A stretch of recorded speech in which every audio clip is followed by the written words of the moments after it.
জিজ্ঞেস করব, ইনি ইনি বলবে। আশা করছি এখানে যে 46 জন যুক্ত হয়েছেন সকলেই গত ক্লাসে ছিলেন। একটু করে যদি জিজ্ঞেস করি আমি, একটু করে যদি জিজ্ঞেস করি এখানে কে বলবে। আহ এখানে তো অনেকজন যুক্ত হয়েছে দেখলাম। আচ্ছা, প্রথমে আমি কাকে জিজ্ঞেস করতে পারি?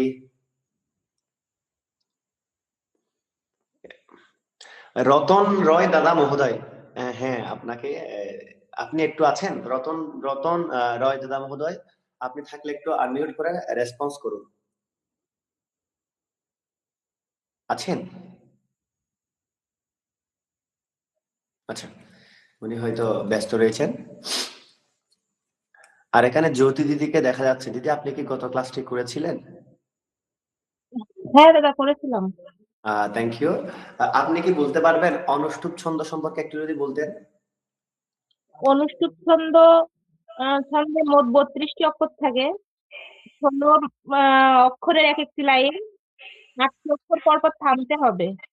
আচ্ছা আচ্ছা, বাহ, thank you thank you thank you. বাহ, আমার আসলে অনেক অনেক ভালো লাগছে যে আপনারা বুঝছেন বিষয়টি। খুব ভালো লাগছে আমার।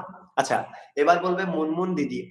দিদি বলবেন, যেহেতু ওনারা সম্মুখে রয়েছে সেজন্য ওনাদের জিজ্ঞেস করছি। মুনমুন দিদি বলবেন, অনুষ্টুপ ছন্দ বৈদিক সাহিত্যের কততম ছন্দ? অনুষ্টুপ ছন্দ বৈদিক সাহিত্যের কততম?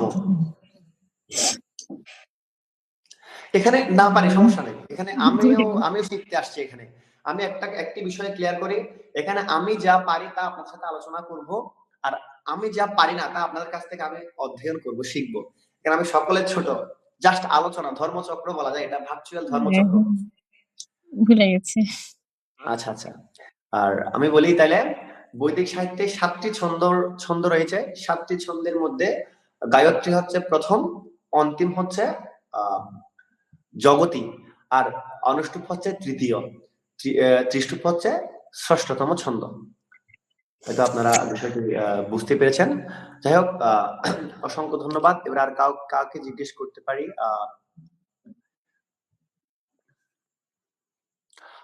অমিতাভ দাদা একজন দেখা যাচ্ছে। দাদা নমস্কার, আপনি কি আমার কথা শুনতে পাচ্ছেন? আপনি গত ক্লাস করেছিলেন? হ্যাঁ দাদা, শুনতে পাচ্ছি। আপনি কি গত ক্লাসটি করেছিলেন? হ্যাঁ, করেছিলাম। আচ্ছা, থ্যাংক ইউ। কৃপাপূর্বক আপনি একটু ক্যামেরাটা চালু করবেন সকলে।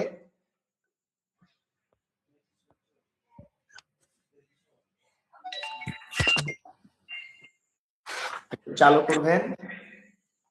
হ্যাঁ, দাদা নমস্কার, জয় শ্রীরাম। নমস্কার। আমরা গত ক্লাসে একটু উচ্চারণ নিয়েও কিছু আলোচনা করেছিলাম। তো এখন আপনি উচ্চারণের কিছু অংশ যদি আমাকে বলতেন, একটি বিষয় যদি বলতেন, দন্ত স-কে কিসের মতো উচ্চারণ করবো আমরা? দন্ত স। দন্ত স-কে চ এর মতো উচ্চারণ করতে হবে। চ এর মতো নাকি এস এর মতো? চ এর মতো উচ্চারণ করা যাবে না, এস এর মতো করতে হবে। দেখুন, আমরা সকলেই বলি যে, আমরা বলি যে চা ছা, তালব্য বর্ণ একটি, চা ছা, যা ঝা নিয়া। এটি হচ্ছে, আমি দেবনাগরী লিপির কথা বলছি। চা ছা, যা ঝা নিয়া, এভাবে বলে দেবনাগরী লিপিতে। এখন আমরা অনেকে যারা পাঠক রয়েছে, আমি তো পাঠক বলে নিজেকে গণ্য করছি না, যারা মহৎ ব্যক্তিত্ব পাঠক রয়েছে, যারা প্রশিক্ষক রয়েছে, ওনারা বলে ছ এর মতো উচ্চারণ করতে। তাহলে এটাকে, যেমন সদা বা বাংলাতে বলি সদা, এটাকে আমরা কি ছদা বলবো নাকি সাদা বলবো? সাদা। তো এখানে কি চয়ের মতো হচ্ছে না। তো আমি বিষয়টা সকলকে, এখন আমাকে অনেক বাজে কমেন্ট আসে, কিন্তু যে কেউ বুঝতে চায় না যে সংস্কৃত থেকে বাংলার উৎপত্তি, সংস্কৃত ব্যাকরণ থেকে বাংলার উত্থান ঘটেছে। সকলে হয়তো সেটা আমার কি আমি জানি না, তাও আমি কোনো তর্কে বিতর্কে যাই না, কিন্তু কিছু কিছু এমন বাজে কমেন্ট আসে, খুবই খারাপ লাগে। এজন্য একটু আপনাদের সাথে শেয়ার করি আর কি। যাই হোক, তাহলে আমাদের 5 মিনিট আত্মবিশ্লেষণ শেষ। এবার আজকে আমরা যে বিষয়টি শিখবো, একটু একটু একটু করে সকলে খাতা কলম নিন, আমি বলছি। খাতা কলম নিয়েছেন তো সকলে? আর আমার কথা না বুঝলে সকলে একটু আমাকে পয়েন্ট করবেন। আর ভালো না লাগলে কোন জায়গায় বুঝছেন না আমাকে একটু জানাবেন, আমি 1000 বার বলবো। ঠিক আছে? গত ক্লাসে আমরা কিছু বাংলা ব্যঞ্জনের ভিন্ন উচ্চারণ সম্পর্কে অবগত হয়েছিলাম। আজকে আমরা জটিল যুক্তাক্ষর সম্পর্কে অবগত হব। শুধু জটিল জটিল যুক্তাক্ষর, এখানে কিন্তু প্রচুর ব্যাকরণ রয়েছে। আমি বারবার বলছি, প্রচন্ড হার্ড লেভেলের ব্যাকরণ রয়েছে। আমরা একটু করে একটু ইয়ে করব। আমি বিজয়কে অনুরোধ করব, বিজয় তুমি জটিল যুক্তাক্ষরের স্লাইডটি খোলো, সকলে একটু খাতা কলম নিক।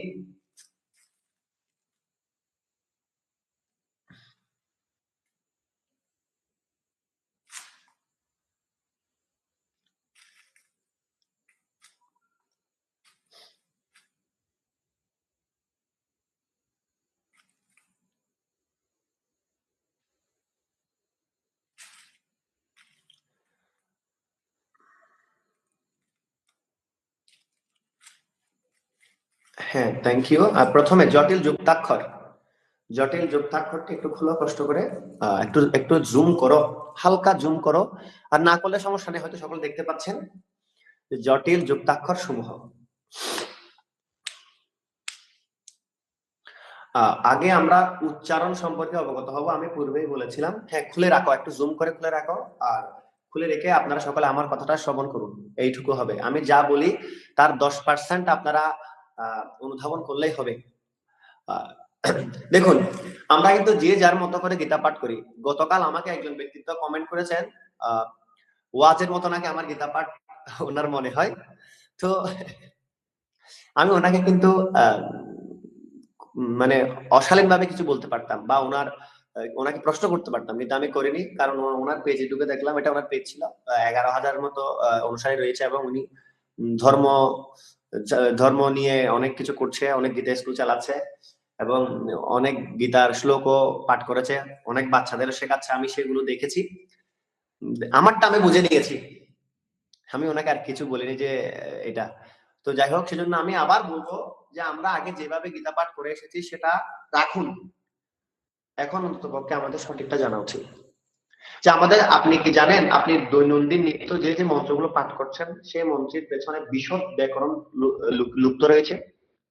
প্রতিটি মন্ত্রের পেছনে, প্রতিটি শ্লোকের পেছনে বিশদ বিশদ ব্যাকরণ রয়েছে।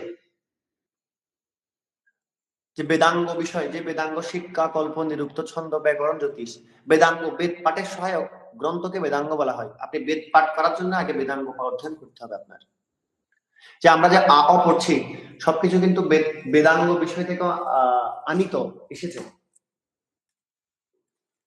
ছন্দ পড়ছি, ব্যাকরণ পড়ছি, সবকিছু কিন্তু আমরা এক কথায় বলতে গেলে সনাতন ছাড়া এই বিশ্ব ব্রহ্মাণ্ডে কিছুই নেই, সবকিছু সনাতন।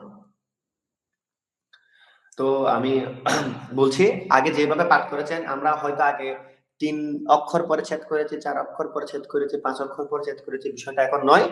আমরা এখন সঠিকটা জানবো। আর না বুঝলে যে কোনো সময় আমাকে নক করবেন, আমি আমার সাধ্যমতো চেষ্টা করি। আমি কাউকে অসন্তোষজনক উত্তর দিইনি, সন্তোষজনক উত্তর দেওয়ার চেষ্টা করেছি। তো ঠিক আছে, আমরা যাচ্ছি। অনুষ্ঠুপ ছন্দে পাঠ করতে গেলে আমি পূর্বের ক্লাসে বলেছিলাম, আরেকটু আমি দৃষ্টি আরোপ করছি। প্রথমে আমাদের যে বিষয়টা সুর, সুর কেন আমাদের প্রয়োজন? কারণ আমরা সকলে জানি গীতা শব্দের সংস্কৃত অর্থ হচ্ছে গান। তো আমরা যারা মোটামুটি সকলে তো গান প্রেমী। তো গান করার জন্য সর্বপ্রথম যে বিষয়টা লাগে সেটা হচ্ছে সুর। দেখুন না, আমরা যারা গান করি, আমাদের যদি সুর যদি ঠিক থাকে, উচ্চারণ একটু যদি ভুল হলেও সেটা আমরা দৃষ্টি আরোপ করি না, বা একটু গ্যাস করে ফেলি, বা অনেকে বুঝতে পারি না। কিন্তু আমরা যতই উচ্চারণের দিকে সমৃদ্ধ হই না কেন, যদি সুর ভালো না থাকে, তখন আমরা নিজেরাই বিরক্ত বোধ করি। দূর, কি গান গাচ্ছেন উনি, ওনাকে স্টেজ থেকে নেমে যেতে বলেন তো, কোনো সুর নাই, কোনো গানের মধ্যে প্রাণ দিতে পারে না। সেজন্য সুরকে আগে রাখা হয়েছে। এবার উচ্চারণ, কারণ যেহেতু গীতা যেহেতু সংস্কৃত ভাষায় রচিত, আমাদের বাংলায় নয়, আমরা যা করছি তা হচ্ছে বাংস্কৃত।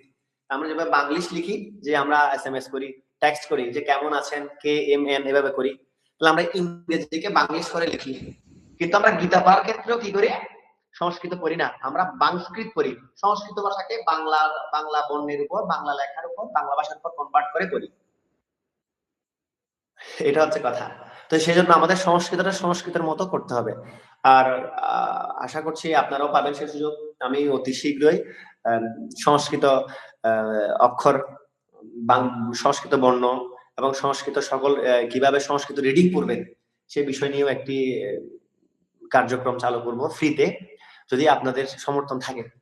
কারণ আমার আমার আমার ইচ্ছে যে আমার সনাতনীরা সকলে সংস্কৃত রিডিং পড়বে, বাংলা নয়। আমরা বাংলা পড়বো না, আমরা বাংলা পড়বো না। আচ্ছা, তাহলে এবার তাহলে প্রথমে এবার গেল উচ্চারণের দিক দিয়ে গেল, আমাদের সংস্কৃত উচ্চারণ করতে হবে। এবার মোস্ট ইম্পর্টেন্ট পার্ট যেটি, সেটা হচ্ছে ভাঙতে জানতে হবে। ভাঙাটা মানে কি? ভাঙা শব্দের অর্থ হচ্ছে যে গীতার মধ্যে দেখি আমরা অনেক অনেক শ্লোক কিন্তু দুই চরণে শেষ, কিন্তু আমাদের করতে হবে অনুষ্ঠুপ ফলে 4 বার থেমে, ত্রিষ্ঠুপ ফলেও 4 বার থেমে। কিন্তু আমরা দেখতে পাই অনেক অনেক শ্লোক মানে দুই লাইনে শেষ, প্রথম এবং দ্বিতীয়। সেক্ষেত্রে আমরা কোন স্থানে ভাঙবো, কোন স্থানে ভাঙবো সেই বিষয়টা ভাঙাটা জরুরি। মানে কখন কোথায় আটক হচ্ছে, কোন কোন কোন স্থানে আমরা আটক করে থামবো, তো সেটা জানাটা হচ্ছে জরুরি। তো এই জন্য আমি 3টি স্তর রেখেছি। প্রথমটা হচ্ছে সুর, উচ্চারণ আর ভাঙতে জানতে হবে। তো আমরা মোটামুটি প্রথমে আমি ছন্দের জ্ঞানটা দিয়েছিলাম, যদিও ছন্দের জ্ঞানটা পরে দেওয়া উচিত ছিল। তাও ছন্দের জ্ঞানটা দেওয়ার কারণ হচ্ছে আমাদের প্রথমে তো ধারাটা জানতে হবে। ধারাটা না জেনে মানে মোটামুটি আমাদের গন্তব্যটা স্থির করতে হবে, আমরা কোথায় গিয়ে থামবো। যদি আমরা গন্তব্যটা স্থির না করি, অর্থাৎ মনে করুন আমি একটা ফ্লোর ক্লিন করছি, একটা ঘরের মেঝে আমি পরিষ্কার করছি, এখন আমি কতক্ষণ এই স্থানে, কতক্ষণ এই স্থানে, কতক্ষণ এই স্থানে, এভাবে না করে আমি আমার আগে একটা পরিকল্পনা করতে হবে যে আমি এই পাশ থেকে শুরু করবো, এই পাশে শেষ করবো। গন্তব্যটা স্থির করেছি, সেই গন্তব্যটাকে সামনে রেখে আমরা এগোবো। যার জন্য আমি ছন্দের বিষয়টা প্রথমে আপনাদের সকলের সাথে আলোচনা করেছি। এবার যে বিষয়টা নিয়ে আলোচনা করবো আজকের ক্লাসে, সেটা হচ্ছে জটিল যুক্ত বর্ণসমূহ। পূর্বের ক্লাসে কিন্তু সংস্কৃত বাংলা ব্যঞ্জনের সংস্কৃত উচ্চারণ সম্পর্কে আমরা অবগত হয়েছিলাম।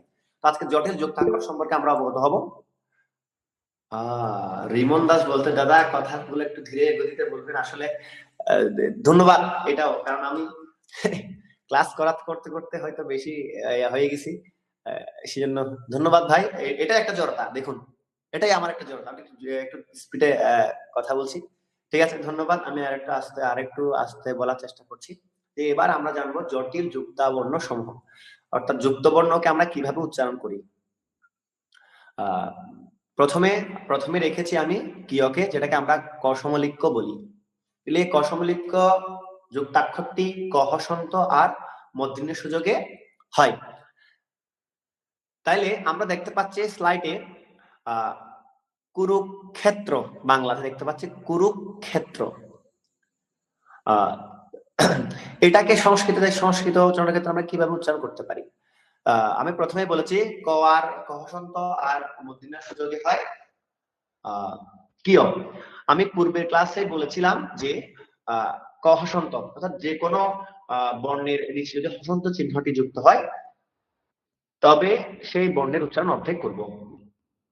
তাহলে আমরা বলবো কুরুক ক্ষেত্র। এখানে একটি একার দেওয়া হয়েছে, আপনারা সেটা কোরাপ করে নেবেন। একটু একার একটা হয়েছে, এখানে লিখছি বাংলা লিখেছে কুরুক্ষেত্র, কিন্তু সংস্কৃত ভেঙে লেখাতে কুরুক্ষেত্রে লিখে ফেলছে। ক্ষেত্র লিখে ফেলুন, বা একারটা আপনারা আপনাদের মতো করে বুঝে নিতে পারবেন। তাহলে কুরুক্ষেত্র, ঠিক আছে। যেমন শিক্ষা, তাহলে শিক্ষাকে আমরা কি বলতে পারি? শিক্ষা। যেমন ক্ষেত্র, কিয় একার তয়ের রফলা, আমরা ক্ষেত্র বলবো, কটা ভিতরে বদ্ধভাবে থাকবে। অনেকে ক্ষেত্র বলে, কটা উচ্চারণ করতে হবে ক্ষেত্র। আর সংস্কৃত হচ্ছে এমন একটি ভাষা, যে ভাষা উচ্চারণের ফলে আপনার অনেক জড়তা কাটবে, অনেক জড়তা কাটবে। যেমন অনেকে বলে বফলাকে আমরা ওয়া উচ্চারণ করবো, তো ওয়া উচ্চারণ করলে যদি বফলাকে যদি ওয়া উচ্চারণ করা হয়, তাহলে দ্বিতীয়কে আমরা কিভাবে উচ্চারণ করতে পারবো? কেউ কি করতে পারবেন? আমি বলি বফলাকে বফলার মতো উচ্চারণ করতে হবে।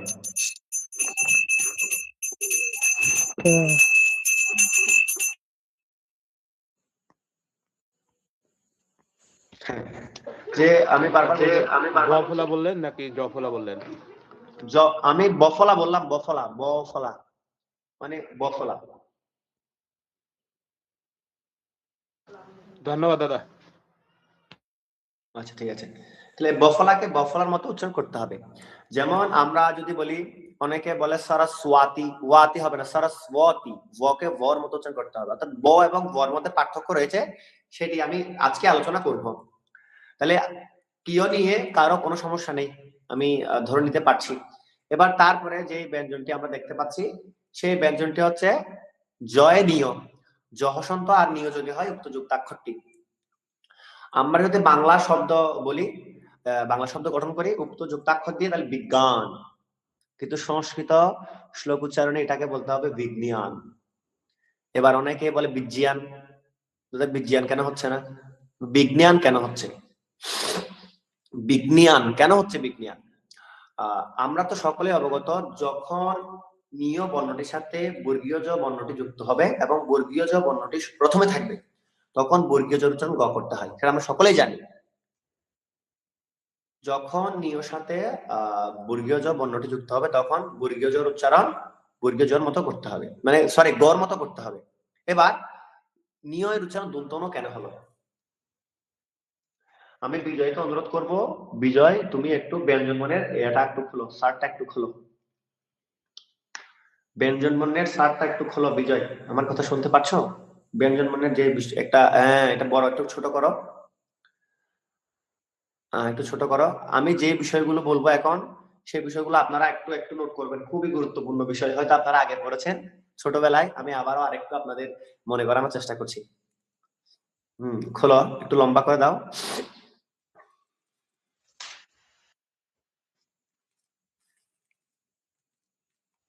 হ্যাঁ, খুলেছ? সুপ্রিয় সুধী, আপনারা দেখতে পাচ্ছেন একটি ব্যঞ্জন বর্ণের স্লাইড খোলা হয়েছে। প্রথমে আমি যে বিষয়টা বলবো, উচ্চারণ ভেদে ব্যঞ্জন বর্ণ 5 প্রকার। প্রথমটা হচ্ছে স্পর্শ ব্যঞ্জন বা বর্গীয় ব্যঞ্জন, ক থেকে ম পর্যন্ত ব্যঞ্জন, আপনারা সকলে অবগত। এবার দ্বিতীয়ত হচ্ছে অন্তস্থ ব্যঞ্জন, যেটা হচ্ছে অন্তস্থজ বয়ে বিন্দু র ল ব, এখানে তার একটি ব দেখতে পাচ্ছি আমরা। বাংলা ব্যঞ্জনে কিন্তু ব দুটি, একটা হচ্ছে অন্তস্থ ব, একটা বর্গীয় ব। বর্গীয় ব কেন বলা হয়? কারণ এটি বর্গীয় বর্ণের মধ্যে রয়েছে, সেজন্য বর্গীয় ব বলা হয়। আর বর্গীয় ব্যঞ্জন দেখুন না, ক থেকে ম পর্যন্ত বর্গাকার, প্রতিটি একদম বর্গের মতো দেখাচ্ছে। হয়তো আপনাদের বুঝতে অসুবিধা হলে একটু আমাকে বলবেন। বিজয়, এখন আর কাউকে অ্যাড করার দরকার নাই। আমি যারা দেখুন, ধর্ম শব্দের অর্থ হচ্ছে শৃঙ্খলা, যারা এখনো শৃঙ্খলাটাই মেনটেন করতে পারে না, তারা আর কি ধর্ম করবে? এখন আর কাউকে অ্যাড করার দরকার নাই। আমি তোমাকে আহ্বান করছি, তুমি আর কাউকে অ্যাড করবে না। শেষ বিষয়টা অন্য কেউ স্ক্রিন শেয়ার করার কারণে তোমার স্ক্রিন শেয়ারটা অফ হয়ে গেছে।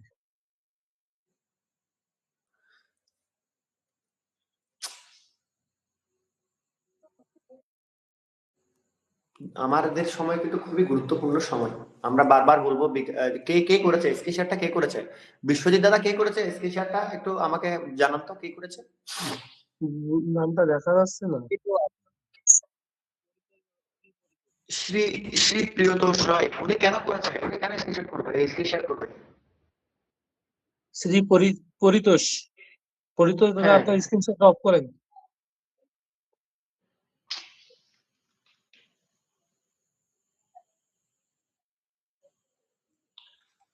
পরিতোষ দাদা, আপনার স্ক্রিন শেয়ার অফ করেন। গুগল মিটের মধ্যে লিংকে ঢুকেন, হ্যাঁ ক্লিক করেন।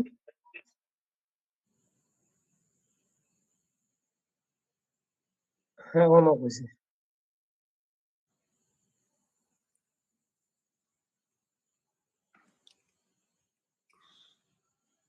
বিজয় একটু তাড়াতাড়ি করো, টাইম চলে যাচ্ছে কিন্তু আমাদের। আমি কিন্তু বোঝাতে পারবো না যে। হ্যাঁ হ্যাঁ, দেখা যাচ্ছে, ডু ফাস্ট। Thank you. আমরা দুঃখিত, আমরা পুনরায় পূর্বের আলোচনায় ফিরে যাচ্ছি, যে ক থেকে ম পর্যন্ত ব্যঞ্জনকে বর্গীয় ব্যঞ্জন বলা হয়। দেখুন না, প্রতিটি বিষয় ক ক গ গ ঙ চ ছ জ জ নিয়ে, মানে প্রতিটি বিষয় মানে ভাগ 5 করে যাচ্ছে, আর দেখতে বর্গের মতো দেখাচ্ছে ক থেকে ম পর্যন্ত।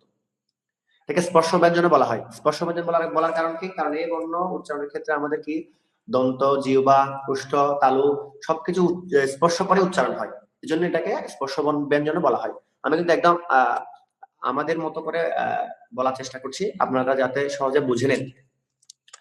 তারপরে রয়েছে অন্তস্থ ব্যঞ্জন। অন্তস্থ ব্যঞ্জন হচ্ছে অন্তস্থ জ, ভয়ে বিন্দু র, ল, ব, চারটি। এখানে দেখুন ব কিন্তু দুইটা দেখতে পাচ্ছি, এই স্লাইডে কিন্তু দুটি ব রয়েছে, একটা হচ্ছে প ফ ব ভ ম, একটা হচ্ছে অন্তস্থ জ, ভয়ে বিন্দু র, ল, ব। দেখুন উচ্চারণ কিন্তু ভিন্ন রয়েছে, এটা হচ্ছে ব, এটা হচ্ছে ব। বিষয়টা খুবই গুরুত্বপূর্ণ, এটাকে অন্তস্থ ব্যঞ্জন বলা হয়। এবার এরপরে রয়েছে উষ্ম ব্যঞ্জন। তালব স, মূর্ধন্য ষ, দন্ত স, হ, এই চারটি উষ্ম ব্যঞ্জন। এরপরে রয়েছে তাড়িত ব্যঞ্জন, ধয়ে বিন্দুর, ঢয়ে বিন্দুর বা ঢয়ে শূন্য ঢয়ে শূন্য, উষ্ম ব্যঞ্জন, সরি তাড়িত ব্যঞ্জন। এরপরে হচ্ছে পরাশ্রয়ী ব্যঞ্জন। আশা করছি আপনারা বুঝতে পেরেছেন। আমি আবার বলছি, প্রথমটা হচ্ছে বর্গীয় ব্যঞ্জন, তারপরে হচ্ছে অন্তস্থ ব্যঞ্জন, তারপরে হচ্ছে উষ্ম ব্যঞ্জন, তিনটি, তারপরটা হচ্ছে তাড়িত ব্যঞ্জন, তারপর হচ্ছে পরাশ্রয়ী ব্যঞ্জন, পাঁচটি। এবার আমরা একটি বিষয় বফলা নিয়ে একটু বলি। বর্গীয় ব এবং অন্তস্থ ব এর মধ্যে পার্থক্য রয়েছে। দেখুন বাংলার ক্ষেত্রে কিন্তু এই ব চেনার কোনো উপায় নেই, এই ব কিন্তু পূর্বে ছিল, এখন বর্গীয় ব এর ব্যবহার বাংলাতে নেই বললেই চলে, সরি অন্তস্থ ব এর ব্যবহার।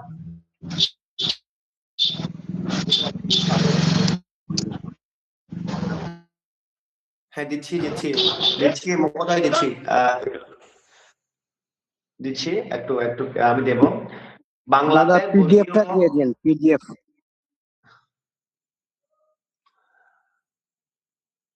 বাংলাতে অন্তস্থ বয়ের ব্যবহার নেই বললেই চলে, কিন্তু সংস্কৃতের মধ্যে রয়েছে।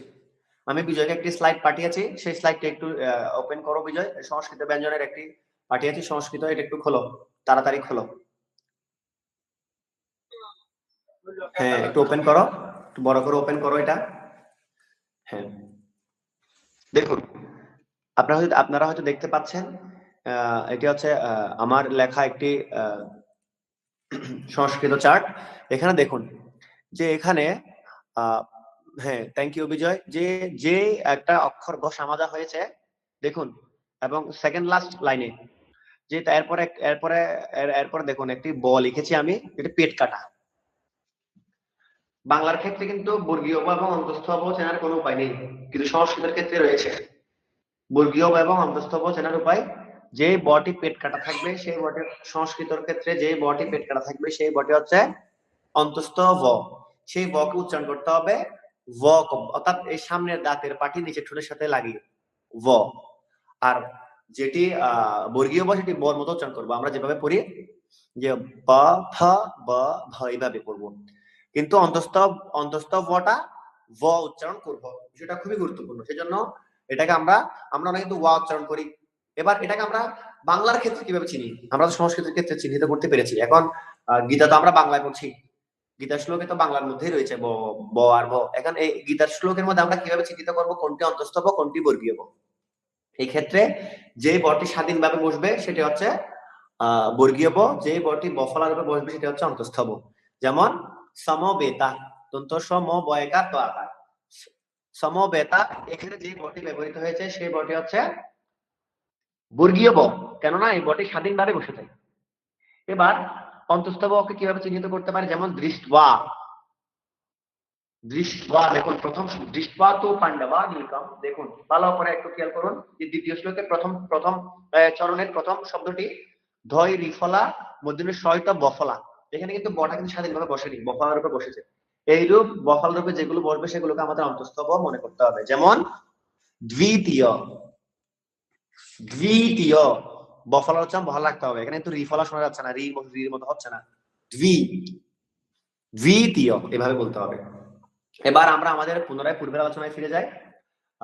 যে বর্গীয় জ আর নিয়োজকে হয় যে যুক্তাক্ষরটি, যে আমি বলেছি বিজ্ঞান হবে, অনেকে বিজ্ঞান উচ্চারণ করে, সেই বিষয়টা কেন? বিজয় তুমি, থ্যাংক ইউ।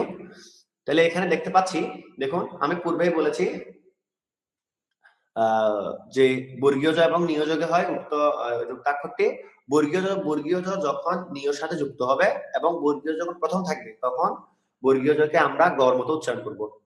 এইটুকু বুঝতে পেরেছেন, গয়ের বিষয়টা বুঝতে পেরেছেন। এবার দন্তন কেমনে আসলো? এখানে তো রয়েছে নিয়। আমরা দন্তন কোত্থেকে পেয়েছি? কারণ আমরা জানি যে প্রত্যেক বর্গের শেষ ব্যঞ্জনকে নাসিক্য ব্যঞ্জন বলা হয়। বর্গীয় বর্ণ 25টি, নাসিক্য ব্যঞ্জন কিন্তু 5টি। যেমন ক, খ, গ, ঘ, ঙ, চ, চ, জ, ঝ, নিয়। বিজয় আর একটু চালু করো এটা। ট, ঠ, ড, ঢ, মূর্ধন্য ণ, ত, থ, দ, দ, দন্ত ন, প, ফ, ব, গ, ম। এটি নয় বিজয়, এই উপরেরটা। হ্যাঁ, এখানে দেখুন আপনারা হয়েছে ক থেকে ম পর্যন্ত দেখুন, ক, ক, গ, ঘ, ঙ। এখানে আমরা সচরাচর যেমন মনে করুন কোন পরিবারের, মনে করুন রাম আর লক্ষণ 2 ভাই, তাহলে রামের মা বলে, লক্ষণের মা কিন্তু বলে না। আমাদের ক্ষেত্রেও বড় ছেলের নাম অনুসারে তার মাকে ডাকা হয় রামের ছেলে। হ্যাঁ, যেমন শ্যামল দাদা যদি শ্যামল দাদার পরিবারের বড় ছেলে হন, তাহলে বলে শ্যামলের মা বলবে। ঠিক সেই রূপ আমরা একইভাবে প্রথমটাকে বলে ক বর্গীয় ধ্বনি, দ্বিতীয়টাকে বলে চ বর্গীয় ধ্বনি, তৃতীয়টাকে বলে ট বর্গীয় ধ্বনি, এরপরটা ত বর্গীয়, এরপরটা প বর্গীয়। অর্থাৎ ক, চ, ট, ত, প। প্রথম শব্দ অনুসারে আমরা কি করি? ওনাদের ডেকে থাকি।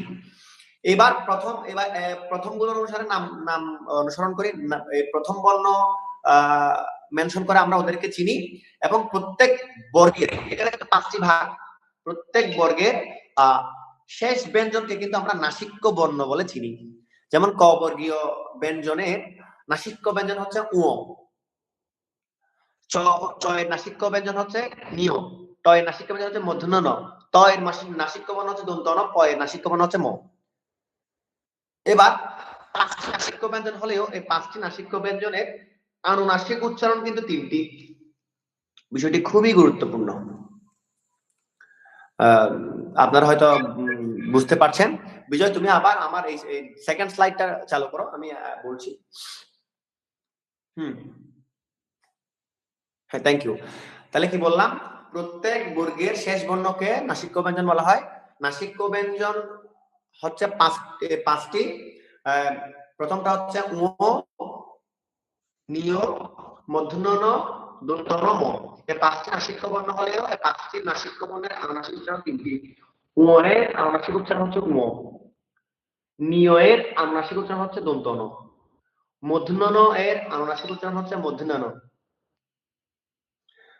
দন্ত ন এর আনুনাসিক উচ্চারণ হচ্ছে দন্ত ন, ম এর আনুনাসিক উচ্চারণ হচ্ছে ম। আবার বলছি, উ একটি নাসিক্য বর্ণ, উ এর আনুনাসিক উচ্চারণ হচ্ছে উ। নিয় এর আনুনাসিক উচ্চারণ উ, নিয় হচ্ছে একটি নাসিক্য ব্যঞ্জন, এই নিয় বর্ণের আনুনাসিক উচ্চারণ হচ্ছে দন্ত ন। মূর্ধন্য ণ এর আনুনাসিক উচ্চারণ হচ্ছে দন্ত ন, ম এর আনুনাসিক উচ্চারণ হচ্ছে দন্ত ন, সরি ম এর আনুনাসিক উচ্চারণ হচ্ছে ম। তাহলে 5টি নাসিক্য বর্ণ হলে 5টি নাসিক্য বর্ণের আনুনাসিক উচ্চারণ 3টি। প্রথমটা হচ্ছে ম, দ্বিতীয়টা হচ্ছে দন্ত ন, তৃতীয়টা হচ্ছে ম। এবার নিয় ব্যঞ্জনটি যখন কোন আবার বলছি, এবার নিয় ব্যঞ্জনটি যখন যুক্তাক্ষর হিসেবে বসবে, তখন নিয় এর আনুনাসিক উচ্চারণ করতে হবে। সেটা শুধু বিজ্ঞানের ক্ষেত্রে নয়। যেমন আমরা যদি বলি সঞ্জয় বলি, সঞ্চয় বলি, নিয় সঞ্চয়। 50 লিখি, নিয় যোগ চ, 50 বানানটা আমরা দেখি প, নিয় চ আকার তালবস। এখানে প্রথমে নিয় বসেছে, অর্থাৎ নিয় ব্যঞ্জনটি যখন কোন শব্দের সাথে কোন যুক্তাক্ষরের সাথে যুক্ত হবে, তখন নিয় এর আনুনাসিক উচ্চারণ করতে হবে। আমরা এখন শিখেছি নিয় এর আনুনাসিক উচ্চারণ হচ্ছে দন্ত ন, সেজন্য এখানে আমরা বিজ্ঞান বলেছি। এবার চন্দ্রবিন্দুটা কেন এসেছে? যেহেতু এটা নাসিক্য বর্ণ, আমাকে নাসিক উচ্চারণ করতে হবে। নাসিক উচ্চারণ করতে গেলে আমাদের চন্দ্রবিন্দুর ব্যবহার করতে হবে, সেজন্য এটাকে বলা বিজ্ঞান। বিজ্ঞান বলা যাবে না। রিমন দাস দাদা মহোদয়, আপনি বুঝতে পেরেছেন? আমাদের বাংলাদেশের শুদ্ধ সংস্কৃত এর চর্চা নাই বললেও চলে। আপনি সাউথ ইন্ডিয়ানের পাঠগুলো শুনবেন, সেখানেও মিল পাবেন। কারণ আমি বলি, আমরা এটাকে নিয় বলি, কিন্তু দেবনাগরী লিপিতে এই বর্ণকে নিয় বলা হয় না। দেবনাগরী লিপিতে এটাকে বলা হয় নিয়। অর্থাৎ জিহ্বাকে চ্যাপ্টা করে মুদ্রা এবং তালুর সাথে জিহ্বাটা স্পর্শ হয়ে এই বর্ণটি উচ্চারণ হয়। যেমন চ, ছ, জ, ঝ, নিয়, এভাবে। তাহলে আমরা আশা করছি বর্গীয় জ আর নিয় যোগে এই যুক্তাক্ষরের সমস্যার সমাধান করেছি। এবার উল্টো তার নিয় যোগ বর্গীয় জ, এটা একইভাবে যে নিয় যেহেতু প্রথমে বসেছে সেজন্য নিয়ের জন্য দন্ত ন সঞ্জয়। আচ্ছা, এবার জফলা। হয় জফলা, এটাকে বাংলার ক্ষেত্রে কিন্তু আমরা গুজ্জ উচ্চারণ করি, হ যোগ ইয়, অর্থাৎ জফলাকে ইয় উচ্চারণ করবো, যেটা আমরা পূর্ব হতে অবগত। তাহলে এটাকে বাংলাতে গড় সুগার হয় জফলা, গুজ্জ উচ্চারণ করি, কিন্তু সংস্কৃতের ক্ষেত্রে গুহিয়া উচ্চারণ করতে হবে। ঠিক আছে, এবার হয় রফলা, যেটাকে সরি হয় রিকার, হয় রিকার, হয় রিকার আমরা হৃদয় উচ্চারণ করি, আমাদের এটা উচ্চারণ করতে হবে হৃদয়। হ যোগ রিকার, বাংলার ক্ষেত্রে হৃদয়, সংস্কৃতের ক্ষেত্রে হৃদয় উচ্চারণ করতে হবে। এবার পরে রয়েছে হয়ম। হয়ম নিয়ে আমি যদিও কালকে আজকে একটি ভিডিও পোস্ট করেছি। হয়ম দিয়ে দেখুন, হ যোগ মফলা, এই শব্দকে এইটি যে যুক্তাক্ষরটি আমরা দেখতে পাচ্ছি এটা হচ্ছে হ যোগ মফলা। এটি কিন্তু আবার কিয় নয়, অনেকে কিন্তু কিয় মনে করেন, এটি কিন্তু হয়ম। এই হয়মকে হয়ম অনেকজন অনেকভাবে উচ্চারণ করে থাকে। যেমন হয়ম দিয়ে যদি আমরা একটি শব্দ গঠন করি, যেমন এখানে আমরা দেখতে পাচ্ছি যে এই শব্দকে অনেকে ব্রহ্মা উচ্চারণ করে, অনেকে ব্রহ্মা উচ্চারণ করেন। আসলে ওদেরটাও ঠিক, কারণ কেন, ওরা তো সেভাবে ব্যাকরণ নিয়ে মানে পড়াশোনা করেনি, সেজন্য হয়তো ওনারা করেন। যেমন সকলে করবে, কেননা হ যেহেতু প্রথমে আছে, হ উচ্চারণ আগে করবে, যেহেতু ব্রহ্মা করবে, ব্রহ্মা করবে। আসলে এই শব্দটাকে আমাদের উচ্চারণ করতে হবে ব্রহ্মা, অর্থাৎ হয় উচ্চারণ পরে করবে। কেন পরে করবে, কিছুক্ষণ আগে আমি বলেছিলাম যে ম একটি নসিক্য ব্যঞ্জন, ম হচ্ছে নসিক্য ব্যঞ্জন, সরি নাসিক্য ব্যঞ্জন। নাসিক্য ব্যঞ্জনের সাথে যদি হ ব্যঞ্জন যুক্ত হয়, তবে সেক্ষেত্রে হ এর উচ্চারণ নাসিক্য ব্যঞ্জনের পরে করতে হবে। বুঝতে পেরেছেন আপনারা সকলে? যেমন এখানে আমরা দেখতে পাচ্ছি হয় ম, অর্থাৎ হ সাথে ম যুক্ত হয়েছে। এখানে মটি একটি নাসিক্য ব্যঞ্জন। নাসিক্য ব্যঞ্জন কেন, প ফ ব ব ম। দেখুন, ওষ্ঠধ্বনির নাসিক্য ব্যঞ্জন হচ্ছে ম, নাসিক্য ব্যঞ্জনের সাথে যখন হ ব্যঞ্জন যুক্ত হবে। বিজয় একটু স্লাইডটা উপরে তুলো, আমি একটু বিশেষ দ্রষ্টব্য লিখেছি, একটু উপরে তুলো স্লাইডটা স্ক্রল করে।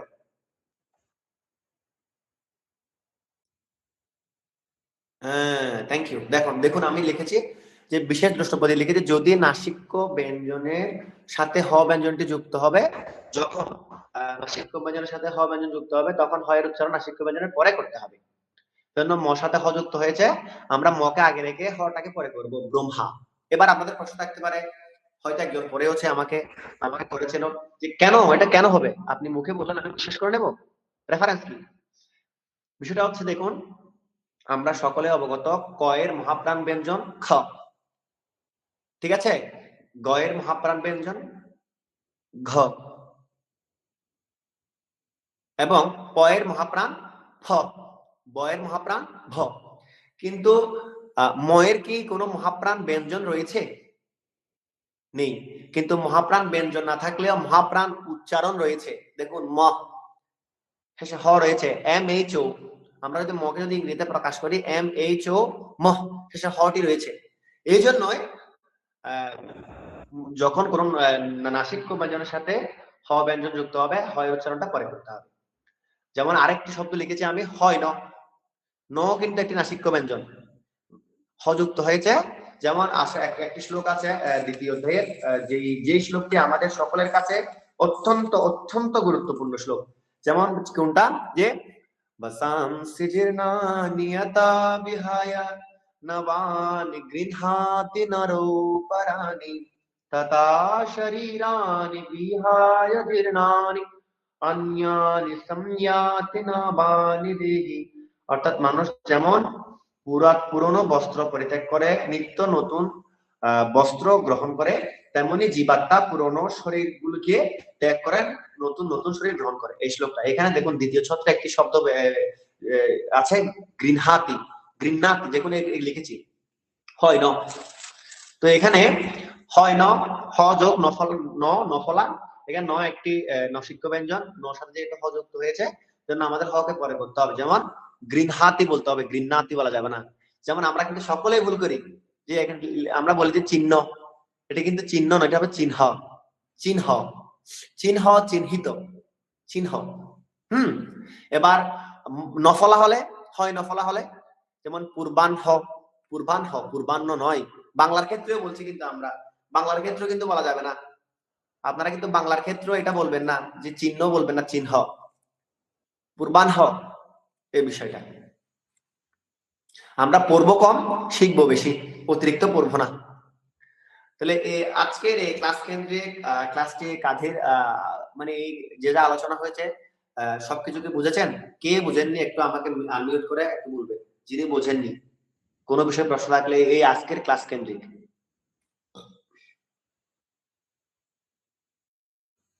আর 5-15 মিনিট সময় রয়েছে। দাদা ইউএজার উচ্চারণটা আরেকবার যদি আলোচনা করতেন। আচ্ছা, ইয়ইজ বিজয় স্লাইডটি চালু করো। অর্থাৎ ইয়ইজ মানে আমরা আমাদের স্লাইডে দেখতে পাচ্ছি, বিজয় একটু নিচে নামাও, তৃতীয় নাম্বারে দেখতে পাচ্ছি আমরা ইয়ইজ, অর্থাৎ ইয় হসন্ত যোগ বর্গীয় যোগ। আমি পূর্বেই বলেছি ইয় একটি নাসিক্য ব্যঞ্জন। ইয় যখন কোনো যুক্তাক্ষরের সাথে যুক্ত হবে তখন ইয়ের আনুনাসিক উচ্চারণ করতে হবে। সেজন্য ইয়ের আনুনাসিক উচ্চারণ হচ্ছে দন্ত ন, সেজন্য সানজাই। বুঝতে পেরেছেন? হ্যাঁ দাদা, বুঝতে পেরেছি। Thank you. এবার রিমন দাস দাদা টেক্সট লিখেছেন বর্গীয় জটা আরেকটু বোঝা, বর্গীয় জয়ের বিষয়টা উনি কোথায়, আমি ওনাকে একটু দেখতে যাচ্ছি। রিমন দাস দাদা, আপনি একটু আপনার চেহারাটা একটু দেখান, আমি আপনার সাথে একটু পরিচিত হতে যাচ্ছি। আপনি অনেক প্রশ্ন করেছেন। নমস্কার। আপনি? হ্যালো। হ্যাঁ, শুনতে পাচ্ছি, বলুন আপনার নাম, ক্যামেরা চালু করুন। আমি ওই যে বিজ্ঞান, ওই বিজ্ঞানের ওই যে জয় চালু করতে। জয় ইউ। হ্যাঁ, জয়ও, ওইটা আমি বুঝিনি, যেমন বিজ্ঞানের উচ্চারণটা। আপনি ক্লাসে ছিলেন, সম্পূর্ণভাবে ক্লাসে ছিলেন মহোদয়? না, আমি তো বুঝতে পারিনি, আমি ওই বাইরে ছিলাম, আমি সাথে জয়েন করার ইদেশে তাই কেবল ঢুকেছি। দেখুন তো এবার অল্প আমি আমার বুঝেছি, আমি পুরো ক্লাসটা করিনি।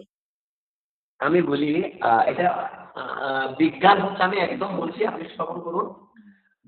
বিজ্ঞান অর্থাৎ জয়ীয় বর্গীয় যখন পার ইয় যোগ হয় উক্ত যুক্তাক্ষরটি দিয়ে আমরা শব্দ গঠন করি বিজ্ঞান জ্ঞান।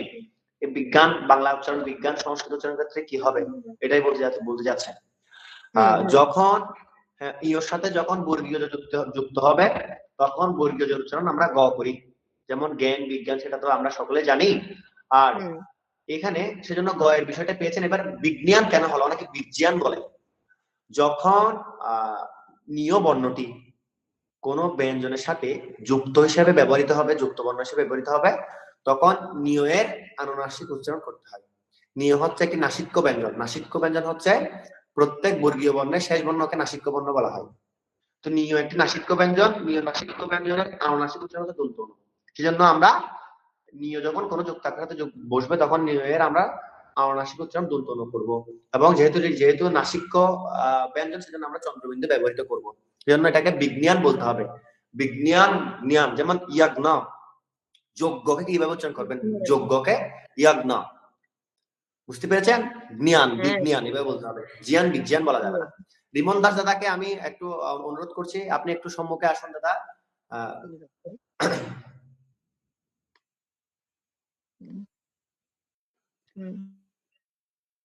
হ্যাঁ দাদা, জয় গীতা। জয় শ্রীরাম। জয় শ্রীরাম। কোথায়? হ্যাঁ, জয় শ্রীরাম। আপনার পরিচয় মহোদয়? দাদা আমি আমার থেকে খেজুরতলি পূর্বকোনা একটা গ্রাম থেকে বলছি। অসংখ্য ধন্যবাদ। আপনি বুঝতে পেরেছেন বিষয়টি? হ্যাঁ দাদা, অবশ্যই। আমি আরেকটি বিষয় হচ্ছে, এত ব্যাকরণ আপনার করতে হবে না। আপনি যদি দেবনাগরী লিপি অবলোকন করেন, দেবনাগরী লিপি অবলোকন করলে আপনার এত ব্যাকরণ পড়তে হবে না, কারণ দেবনাগরী লিপিতে এই নিয়কে ঞ বলা হয়। আমি পূর্বে বলেছি চ ছ জ ঝ ঞ, অর্থাৎ জিহ্বাকে চেপ্টা করে মুদ্রা এবং তালুর সাথে স্পর্শ করে উচ্চারণ করা হয়। তাহলে আমরা বলছি বিজ্ঞান, বর্গীয় যোগে গ উচ্চারণ করবো, আর এটাকে ঞকে ঞর মতো উচ্চারণ করবো, বিজ্ঞান জ্ঞান বিজ্ঞান। বুঝতে পেরেছেন দাদা? দাদা একটা কথা ছিল। হ্যাঁ বলুন। দাদা এই স্লাইডটা কি গ্রুপে শেয়ার করা হবে? এই আজকে রেকর্ড ক্লাসটা আচ্ছা, গ্রুপে পোস্ট করা হবে মহোদয়, আজকে রেকর্ড ক্লাসটা গ্রুপে পোস্ট করা হবে। আর আপনারা তো এখনো 2টি ক্লাস আচ্ছা, করছেন, 2 মাস ব্যাপী চলবে, 2 দাদা মাস ব্যাপী চলবে, আচ্ছা দাদা এরকম 2 মাস ব্যাপী চলবে। হ্যাঁ দাদা, যদি এরকম কয়েকটা পিডিএফ যদি গ্রুপে দিতেন একটু ভালো হয়।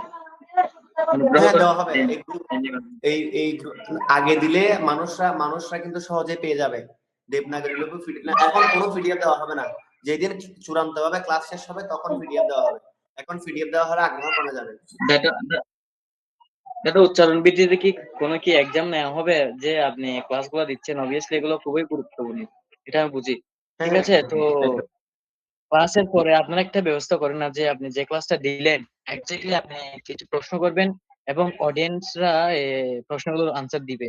যদি এরকমটা করতেন তাহলে মানে আমরা একটু ভালো বুঝতাম বা শিখতে পারতাম বা আমরাও মনে রাখার কথা একটু ইয়া করতে পারতাম। এক্স্যাক্টলি এটা বুঝাতে চাচ্ছি। আচ্ছা আচ্ছা, সেটা সেটা চেষ্টা করব। গুরুর কৃপা হলে আপনারা সকলে যদি একত্রে থাকলে অবশ্যই অবশ্যই হবে। ঠিক আছে, তাইলে আপনাকে অসংখ্য ধন্যবাদ। আপনি আমার এলাকার মানুষ, চট্টগ্রামের মানুষ, আমি চট্টগ্রাম। দেখা হবে, যেহেতু পৃথিবী ছোট, পৃথিবী গোল, দেখা হবে। অসংখ্য ধন্যবাদ। এবার আর কি বলবে দাদা? বলুন। দাদা আপনার একটু পার্সোনাল যদি আপনার নাম্বারটা একটু দিতেন তাহলে আমার ভালো হতো। মানে আমিও গিয়ে স্কুল চালাই, এখন আমার কিছু শিক্ষণীয় বিষয় আছে, তো এটা আর কি। আচ্ছা আচ্ছা, অবশ্যই অবশ্যই আমি আপনি আপনাকে আমাকে ফলো করি। ইনবক্সে। আচ্ছা, অসংখ্য ধন্যবাদ। এই দেখুন, এখানে কিন্তু আমার কিছুই নেই।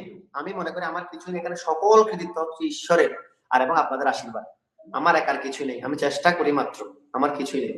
আমি বলছি, আমি বলবো না কোনোদিন আমি করছি, আমাকে অনুসরণ করছে, আপনি আমাকে অনুসরণ করছেন, আপনি ভগবানকে অনুসরণ করছেন, আমার কিছুই নেই। আমি শুধুমাত্র নশ্বর দেহ, এখানে আমার কিছুই তা নেই। তো অবশ্যই না দাদা। দাদা আমি বলি, গুরু যেই হন না কেন, গুরু ধরেই তো ভগবানের শরণ মিলে, তাই না? তা আপনি নিশ্চয়ই ভুল আবার শুদ্ধটা শেখাবেন, আপনার দ্বারাই ভগবান প্রাপ্তি হবে বা আমার সাধনার দ্বারাই ভগবান প্রাপ্তি হবে, এটাই তো। গুরু বিনা তো মানে ঈশ্বর লাভ করা কঠিন, তাই না দাদা? এখন আপনি শিখাবেন, আমি শিখবো, এই শিক্ষা থেকে মানে উচ্চতর যদি কিছু পাই, যদি কিছু না, প্রাপ্ত কারণ হয়। আমি এখনো গুরু হইতে গুরু নই, গুরু মনে করি না। আমি মনে করি যে গীতার সারাংশ কি বলা হয়েছে, যে একটি লাইন সেখানের মধ্যে খুবই আমার খুবই ভালো লাগে যে তুমি যা নিয়েছো এখান থেকেই নিয়েছো, যা দিয়েছো এখানেই দিয়েছো। আজ তোমার যা আছে কাল তা অন্য কারো, পশু সেটা অন্য কারো হয়ে যাবে। সুতরাং পরিবর্তন সংসারের নিয়ম। দেখেন আমি যা পেয়েছি তা আমার নয়, এখান থেকে নিয়েছি। সকল কৃতিত্ব উপরওয়ালার, আমার কিছুই নেই। অসংখ্য ধন্যবাদ মহোদয় আপনাকে। এবার আর কেউ এখানে মুনমুন দিদি কিছু বলবেন? উনি বারবার না দাদা, কিছু বলবো না দাদা, আমিও চট্টগ্রাম থেকে বলছি। বিজয় তুমি মিউট করে দিবে। দাদা আমিও চট্টগ্রাম থেকেই বলছি। আচ্ছা আচ্ছা আচ্ছা, অসংখ্য ধন্যবাদ। চট্টগ্রাম কোথা থেকে বলছেন? আমি আন্দরকিল্লা। আমি তো টিউশনে যাই ভাই চট্টগ্রামে। আমি তো মাসে একবার যাই, অবশ্যই ওই মুসা কলোনিতে যাই। দাদা বাসায় আসবেন। অবশ্যই গুরুর কৃপা হলে, ঈশ্বরের কৃপা হলে অবশ্যই আসবো। আচ্ছা, ধন্যবাদ। এবার আর কেউ যদি বলতে চাচ্ছেন, এখানে অনেকে তো যুক্ত হয়েছে। আমরা যে সংস্কৃত উচ্চারণটা শিখছি, এটা কি দেবনাগরী লিপির যে উচ্চারণ, ওইটা শিখছি? বুঝিনি মহোদয়, আবার বলুন তো। আমরা যে সংস্কৃত উচ্চারণটা শিখছি, যে উচ্চারণের যে নিয়মটা শিখছি, এটা কি দেবনাগরী লিপি অনুসারে ওই নিয়মে শিখছি? হ্যাঁ, একদম একদম একদম। এটা আমার অনেক দিনের রিসার্চের ফল ভাই, অনেক দিনের রিসার্চের ফল। আপনি যেভাবে শিখছেন সেটা আপনি সাউথ ইন্ডিয়াতে যেভাবে, যাদের মাতৃভাষা সংস্কৃত, গুরুকুলে বড় হয়েছে, যদিও এগুলো আমি নিজ থেকে করিনি, কারণ আমারও এগুলো গুরুমুখী বিদ্যা, এগুলো গুরুমুখী বিদ্যা গুরুমুখ থেকে শিখতে হয়। আপনি শুনে দেখবেন, অবশ্যই আপনি বুঝতে পারবেন।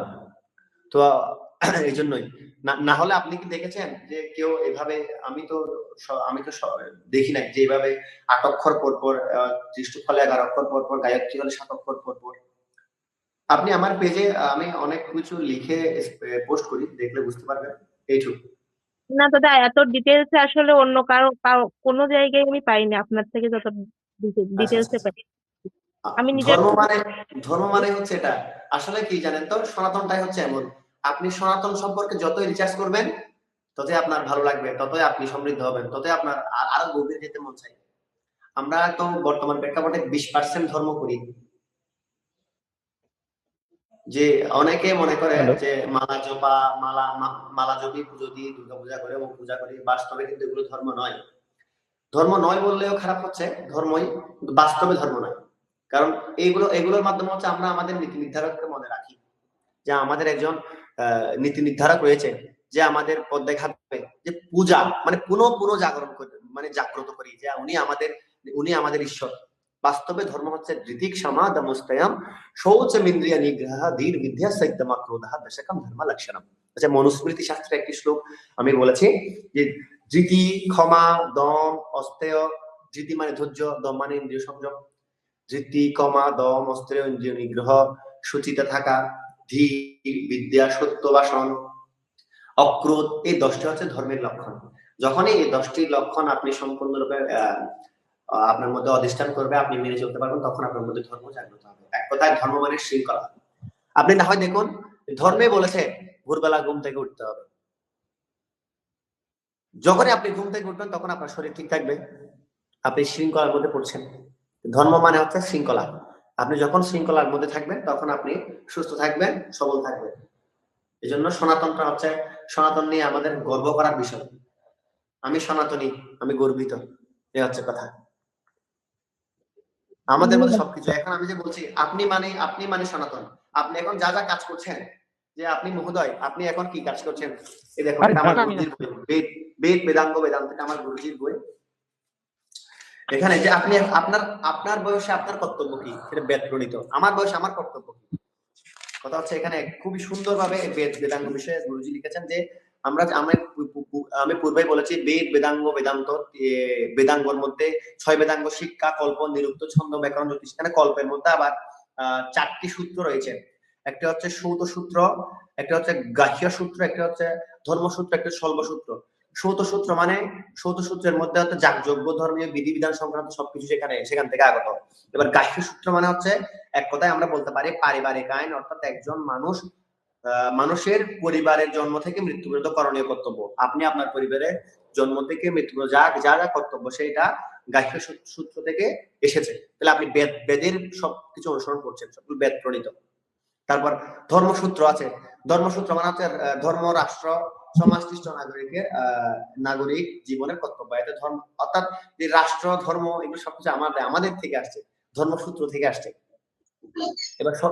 এবার স্বল্পসূত্র মানে যে আমরা যে পড়েছি ইউক্লিড, থ্যালেস, পিথাগোরাসের উপপাদ্য আমরা পড়েছি, তারও আরো অনেক অনেক অনেক অনেক অনেক বছর আগে এই বিষয়গুলো নিয়ে কাজ করেছে হচ্ছে আমাদের স্বল্পসূত্রে কাজ করেছে মুনি ঋষিরা। আমি একটু করে পড়ছি। শুধুমাত্র যজুর্বেদীয় স্বল্পসূত্রে পাওয়া যায়। যজুর্বেদ যেহেতু যজ্ঞ সম্বন্ধীয়, তাই যজুর্বেদের বেদী নির্মাণ স্বল্পসূত্রে একান্ত প্রয়োজন। স্বল্পত্ব পরিমাপ, হ্যাঁ, বিভিন্ন প্রকার যজ্ঞ বেদী নির্মাণের কাছে যজ্ঞ বেদী নির্মাণের পরিমাপ একান্ত প্রয়োজন। স্বল্পসূত্রে অনেক আগে থেকে এই বিষয়গুলো অর্থাৎ এই বেদির মধ্যে এই মাপের কাজ ছিল, তারও আগে। তাহলে দেখুন ইউক্লিড, থ্যালিসের আরো অনেক আগে এই জ্যামিতি নিয়ে কাজ করেছে আমাদের স্বল্পসূত্রে, বেদাঙ্গ বিষয়ে, বেদে। যাই হোক, আমি হয়তো একটু তাড়াতাড়ি করে বলছি কারণ সময় শেষ, 2 মিনিট আছে। এই ক্লাসটি আপলোড হবে, হ্যাঁ 1 মিনিট রয়েছে, এই ক্লাসটি আপলোড হবে। আমরা শেষ করছি শান্তি মন্ত্র পাঠ করে, আর আপলোড হলে শেষ করছি। ওম ত্বমেব মাতা চ পিতা ত্বমেব বন্ধুশ্চ সখা ত্বমেব বিদ্যা দ্রবিণম ত্বমেব সর্বং মম দেব দেব। ओम असतो मसद्गमयो तमसो मज्योतिर्गमयो मृत्योर्मामृतं गमयो। सर्वे भवन्तु सुखिनः, सर्वे सन्तु निरामयः, सर्वे भद्राणि पश्यन्तु, मा कश्चित् दुःखभाग् भवेत्। हिन्दवः सुदराः सर्वे न हिन्दू पतितो भवेत्। मम दीक्षा हिन्दू रक्षा, मम मञ्च समानता। ओम पूर्णमदः पूर्णमिदं पूर्णात् पूर्णमुदच्यते, पूर्णस्य पूर्णमादाय पूर्णमेवावशिष्यते। जय घोष सच्चिदानंद भगवान की जय। देश माता की जय, गौ माता की जय, गंगा माता की जय, पवन सुत हनुमान की जय, বলো ভাই সব সাধু সন্ত কি জয়, বলো ভাই সব ভক্ত বৃন্দ কি জয়। ধর্মের জয় হোক, অধর্মের নাশ হোক, প্রাণীদের প্রতি সদ্ভাবনা হোক, বিশ্বের কল্যাণ হোক, ধর্মান্তকরণ বন্ধ হোক। জয় শ্রীরাম। জয় শ্রীরাম।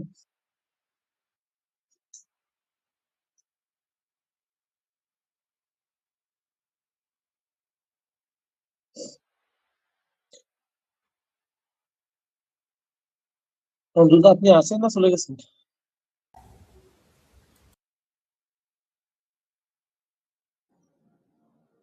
সবাইকে নমস্কার, জয় শ্রীরাম।